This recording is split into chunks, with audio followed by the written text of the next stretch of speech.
실리콘밸리은행 파산 사태를 조금 더 들여다보겠습니다. 미국 16개 은행이 어떻게 하루아침에 파산에 이르게 됐는지, 우리나라에는 어떤 영향을 미칠지 경제부 김지아 기자와 따져보겠습니다.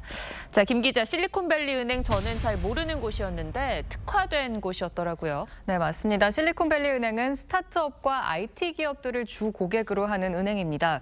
생소하실 수 있지만 지난해 말 기준 전체 예금액이 232조 원에 달하는 미국 16위 은행입니다. 코로나 사태 때 초저금리와 정부 지원 등으로 IT 업계가 호황을 맞으면서 굉장히 빠르게 성장을 했는데요. 그런데 이 대형은행이 왜 하루아침에 무너졌나? 좀 간단히 말하면 뱅크런, 이 고객들의 예금 인출 때문입니다. 고객들이면 스타트업들일 테죠. 네네. 이 업체들은 갑자기 왜 예금을 뺀 겁니까? 네, 기업들의 성장세가 둔화된 가운데 이미 연준의 고금리 정책까지 이어졌고요. 자금이 필요해진 기업들이 예금 인출에 나서기 시작한 겁니다. 이때 은행은 예금자에게 돈을 돌려주기 위해서 그동안 사뒀던 이미 국채와 주택 저당 증권 등을 팔아야 했는데 여기서 문제가 발생했습니다. 비교적 안전한 국채를 사뒀는데 뭐가 문제인 겁니까? 네, 금리가 오르면 채권 가격은 떨어지게 되죠. 미 연준이 금리를 대폭 올렸고 결국 채권 가격이 폭락한 뒤에 내다 팔면서 그로 인한 손실만 18억 달러, 우리 돈 2조 3천억 원에 달했습니다. 그리고 지난 8일 방아쇠가 당겨졌습니다. 실리콘밸리은행이 자금 확보를 위해서 22억 5천만 달러를 신주 발행에 나서겠다고 밝힌 겁니다. 이미 업계에 실리콘밸리은행이 위험하다 이런 소문들이 좀 퍼진 상황에서 예금자들은 더 앞다퉈서 돈을 인출하게 됐고 은행은 더 많은 증권을 헐값에 내다 팔아야 하는 이런 상황에 처하게 된 겁니다. 자, 그럼 아직 은행에 돈이 남아있는 예금자들은 앞으로 어떻게 되는 겁니까? 네, 미국도 우리나라처럼 은행이 파산해도 정부가 일정 금액을 돌려주는 예금자 보호 제도가 있습니다. 보호 한도는 25만 달러인데요. 실리콘밸리 은행의 주 고객들이 기업들이기 때문에 25만 달러 이상 예치된 경우가 더 많고 93%는 보호 대상에 속하지 않는 것으로 전해집니다.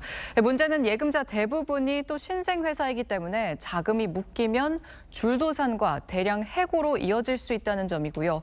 기업들뿐 아니라 실리콘밸리 은행과 규모가 비슷하거나 더 작은 은행들이 신뢰도를 잃을 수 있다, 이런 우려도 커집니다. 문제는 이 사태가 어디까지 영향을 미칠 것이냐인데 우리는 2008년 금융위기의 악몽을 경험한 바 있잖아요. 그렇죠. 재현될 가능성이 있습니까? 네, 업계에선 이번 사태가 전체 은행권에 위협을 가할 정도는 아니다, 이런 의견들이 좀 우세한데요.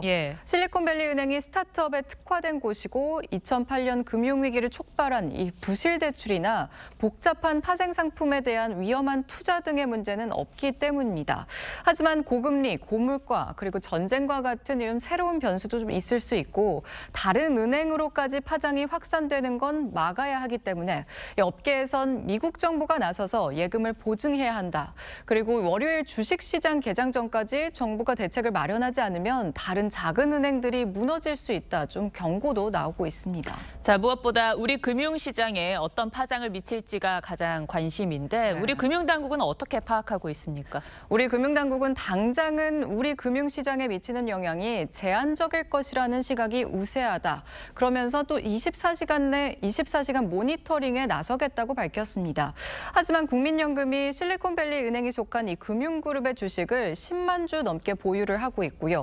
국내 일부 스타트업과 금융사들도 실리콘밸리 은행과 거래를 해왔던 만큼 국내 업계도 예의주시하고 있습니다. 네, 고물가 고금리 상황에서 이번에는 은행 파산이라는 돌발 변수가 또 등장했는데 철저한 시스템 관리가 필요해 보입니다. 김 기자 잘 들었습니다.